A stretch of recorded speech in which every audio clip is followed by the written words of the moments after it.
Well, most work in a functioning society is done by, if I may put it so, taking in one another's washing. If now a community is particularly run down, the only work that remains is work outside, a job outside. But there aren't enough jobs. So the only way for recovery is to take a community view and say we all eat bread, why don't we have a bakery? Why do we spend our few dollars on buying bread from some monster bakery a few hundred miles away, and then we don't even get bread? We get something that's called bread, but we get some surrogates, you see. Why don't we bake on the spot? That would be a job. We have a requirement of clothing.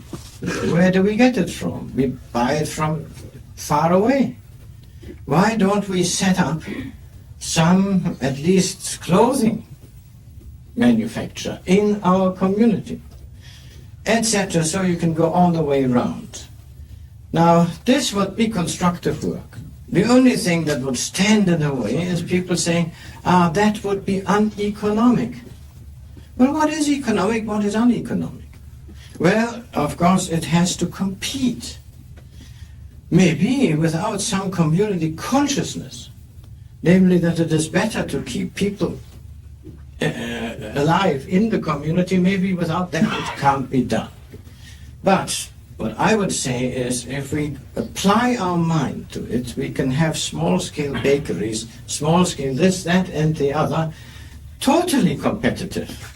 Because if it's small enough scale, it will work without substantial overheads, it will work without substantial administrative costs and transport costs. And it can also be much more flexible in meeting the specific requirements of the community. This would be a way of really finding jobs or activities or income for people in these communities. I can't see any other way. Particularly now, since the period of rapid growth is over, and we shall find ourselves stuck because of energy problems whenever we try to reabsorb the unemployed by a sort of pump priming policy.